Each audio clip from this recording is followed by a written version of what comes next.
닭에게도 주인에게도 완벽한 닭장 만들기. 누구나 시골에서 살게 되었다면 닭 몇 마리 키워보고 싶은 생각이 들 수도 있을 것 같습니다.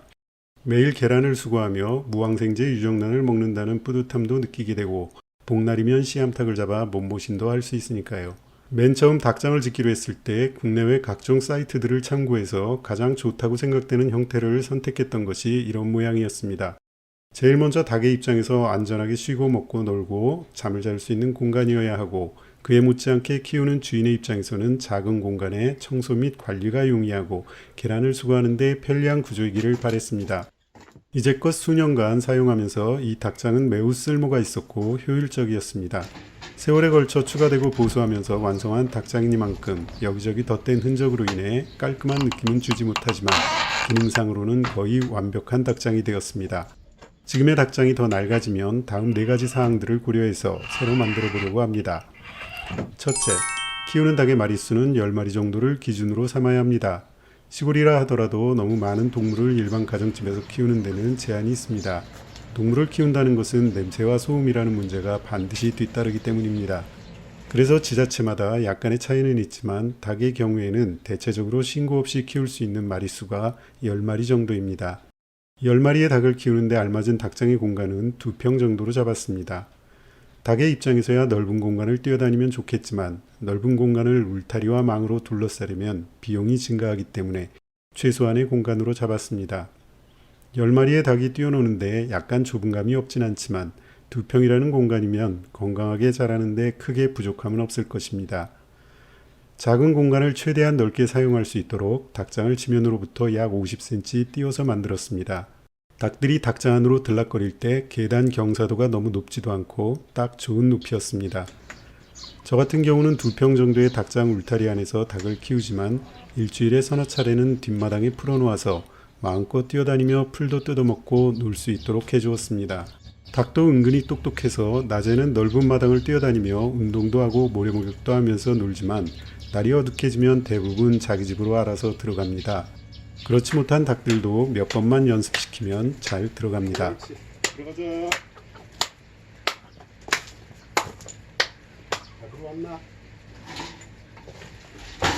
둘째, 닭장은 주변의 위험으로부터 닭과 병아리를 보호할 수 있어야 합니다. 사람들이 많은 마을이라 하더라도 개와 길냥이들이 있고 조금 외진 곳이라면 각종 야생동물들이 심심치 않게 돌아다닙니다. 오소리, 족제비와 같은 야생동물들은 생각보다 좁은 공간으로도 침투가 가능하며 한번 뚫리게 되면 닭장이 초토화되는 경험을 할 수도 있습니다. 뿐만 아니라 집에서 기르는 개와 고양이도 닭과 친구가 되기 전에는 닭에게 위해 동물이라는 것을 염두에 두셔야 합니다. 고양이는 먹을 만큼 한 마리 정도만 물어가지만 사냥 본능이 강한 개는 먹지도 않으면서 보이는 모든 닭을 물어 죽일 수도 있습니다. 따라서 닭과 병아리에게 위해를 줄 수 있는 모든 동물로부터 안전한 장치를 적절하게 해줘야 합니다. 일단 울타리 밑으로 최소한 땅속 30cm 정도는 콘크리트나 벽돌 등으로 둘러주어야 합니다. 그래야 야생동물과 개, 쥐 등이 땅을 파고 들어오지 못합니다. 위험 정도에 따라서 콘크리트나 벽돌 등의 깊이는 달라져야 합니다. 저희 집은 마을 한복판이라 야생동물도 없고 가끔씩 보이는 길냥이 정도가 최대의 위해 동물이라 20cm 정도의 보도블록으로도 충분한 깊이였습니다. 돌이네. 포기하자. 그 위로 나무나 각관으로 울타리 골격을 만듭니다. 나무는 만들 때 자르고 붙이기 쉬운 점은 있으나 비바람에 오래 견디지 못합니다. 4, 5년이 지나면 이곳저곳이 뒤틀어지거나 보수를 필요로 합니다.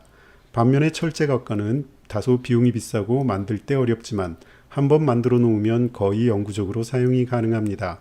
가급적 철제각관으로 울타리를 만드는 것이 좋습니다. 골격이 다 만들어졌으면 그물망으로 전체를 둘러주어야 합니다. 나일론 끈으로 된 망과 철사망이 있으며 망의 구멍 크기에 따라 또다시 여러 가지로 나뉩니다. 처음에는 저렴한 나일론 끈으로 된 망을 사용했지만 결국에는 철사망이 정답이라는 것을 알기에 오랜 시간이 걸리지 않습니다.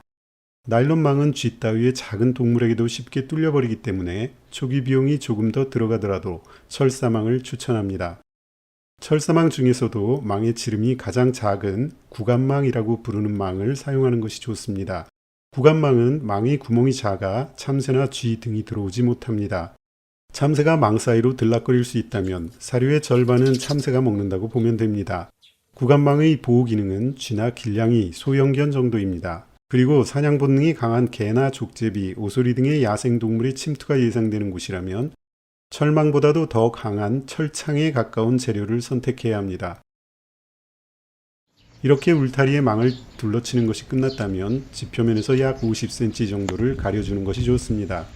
닭들에게도 밖의 시야가 어느 정도 차단되고 닭장 밖의 동물들에게도 시각적으로 닭이 보이지 않기 때문에 사냥 본능이 많이 누그러지고 작은 병아리들을 채가기도 어려워지기 때문입니다. 과거에 직접 보고도 믿지 못할 일을 경험했는데요. 길냥이 한 마리가 닭장 근처에 앉아서 병아리를 가만히 바라보고 있다가 울타리 가까이 다가온 병아리를 손을 쑥 집어넣어 발톱으로 낚아채서 달아나는 것을 보았습니다. 울타리 하단부를 꼭 가려주시기 바랍니다. 셋째, 닭들의 습성을 이해하고 알맞은 시설을 만들어줘야 합니다. 먹이통과 물통은 항상 비치되어 있어야 하고 물은 깨끗한 물을 지속적으로 공급해 주어야 합니다. 먹이를 자유배식으로 할 것인지 정량을 아침 저녁으로 공급할 것인지는 선택사항입니다. 자유배식을 했더니 편하기는 하지만 닭들이 비만에 걸렸습니다. 닭을 잡을 때 보면 내장 지방이 엄청났습니다. 그래서 지금은 매일 아침에 한 차례씩만 급여하고 있습니다. 아침 한 끼로는 조금 많아서 남겼다가 저녁까지 먹기에는 조금 부족한 양을 줍니다. 그러니까 다음날 아침도 개걸스럽게 잘 먹습니다. 물통과 먹이통을 가득 채워주면 장기간 집을 비울 경우가 생겨도 걱정하지 않아도 됩니다. 질퍽거리는 땅은 닭들의 건강과 위생에 좋지 않습니다. 항상 뽀송뽀송한 땅이 될 수 있도록 운동장에 비가 새지 않는 지붕을 만들어주면 좋습니다. 닭들은 흙을 먹기도 하고 흙으로 모래 목욕을 하기도 합니다. 모래 알갱이를 먹는 이유는 모래가 모래주머니에서 사료를 분쇄하는 작용을 하기 때문입니다. 그리고 모래 구덩이를 파고 들어앉아 모래 목욕을 하며 각종 기생충을 털어냅니다. 따라서 닭을 건강하게 키우려면 반드시 흙이 있는 땅이 좋습니다. 깨끗하게 관리한다고 콘크리트 바닥 같은 곳에서 닭을 키우는 것은 닭의 습성을 전혀 고려하지 않은 것이라 할 수 있습니다. 바닥재로 왕겨나 톱밥을 사용하는 것은 관리자의 입장에서 냄새도 덜 나고 보기에도 좋아 보이는 것일 뿐 닭의 입장에서는 모래땅이 더 좋을 것입니다. 닭은 동물 중에 가장 아랫단계에 있는 동물입니다. 오죽하면 서양에서는 겁쟁이를 일컬어 치킨이라고 합니다. 그만큼 닭은 겁이 많습니다. 그러다 보니 쉬거나 잠을 잘 때 천적으로부터 그나마 보호받을 수 있는 곳이 높은 곳입니다. 그래서 그런 습성이 고착화되어 높은 곳에 올라가서 쉬거나 잠을 자는 것입니다. 따라서 닭장 안에 횃대를 만들어주어 올라가 앉아있을 곳을 만들어주면 좋습니다. 가끔씩 주인에게 덤벼드는 객기 넘치는 수탉들이 있긴 하지만 그런 행위는 암탉들과 병아리를 지키려는 본능에서 나오는 행동입니다. 덤벼들 때 도망가지 말고 발로 몇 번 걷어차서 상하 관계를 확실하게 해놓으면 두 번 다시 덤벼들지 않습니다. 닭을 키우다 보면 닭들을 잠시 가두거나 분리해야 할 경우가 생깁니다. 그래서 닭장 실내 출입문을 달아서 이동을 제한할 수 있도록 했습니다. 끈을 달아서 밖에서도 쉽게 문을 닫고 열 수 있도록 했습니다. 넷째, 청소 및 관리가 용이해야 합니다. 닭장 울타리 프레임을 만들 때 머리를 숙이지 않아도 되는 적당한 높이가 좋습니다. 가끔씩 청소나 먹이통, 물통 관리를 위해서 닭장 안으로 들어가야 할 경우가 생기는데 이때마다 목을 구부정하게 움츠리고 다녀야 한다면 생각보다 많이 불편합니다. 닭들은 먹는 곳과 싸는 곳을 구분하지 않습니다. 먹이통과 물통을 밥그릇 형태로 만들어준다면 먹이통과 물통에 똥을 싸놓습니다. 그래서 구조적으로 먹이통과 물통에 분뇨를 싸지 못하도록 만들어주는 것이 좋습니다. 이는 닭의 입장에서도 깨끗한 물과 먹이를 섭취할 수 있으니 좋고 관리자의 입장에서도 먹이통과 물통을 자주 청소하지 않아도 되니 서로가 좋은 일입니다. 암탉은 6개월에서 8개월 정도가 되면 알을 낳습니다. 알을 낳을 산란실을 만들어줘야 합니다. 산란실은 지피나 왕겨를 푹신하게 깔아놓고 아늑함을 느낄 수 있게 만들어주시면 됩니다. 산란실을 만들어 놓지 않으면 아무 곳에나 알을 낳아 수거하는 데 불편을 겪게 됩니다. 산란실에는 지피나 왕겨 등을 깔아놓아 보온이 될 수 있도록 해줘야 합니다. 신기하게도 이렇게 산란실을 만들어주면 꼭 그곳에다가 알을 낳습니다. 닭장 안으로 들어가지 않고도 밖에서 뚜껑만 열면 쉽게 알을 수거할 수 있도록 했습니다. 아주 편리한 기능입니다. 닭장 마당에 쌓이는 분뇨는 적당한 시기에 청소를 해주고 새로운 모래나 왕겨 등을 깔아주는 것이 좋습니다. 저는 1년에 한두 차례씩 분뇨를 제거하고 새로운 모래를 깔아줍니다. 닭장 실내에 쌓이는 분뇨도 자주 청소를 해주는 것이 좋습니다. 청소가 용이하게 하기 위해서 바깥에서 닭장 내부를 활짝 들여다볼 수 있는 문을 설치해 주었습니다.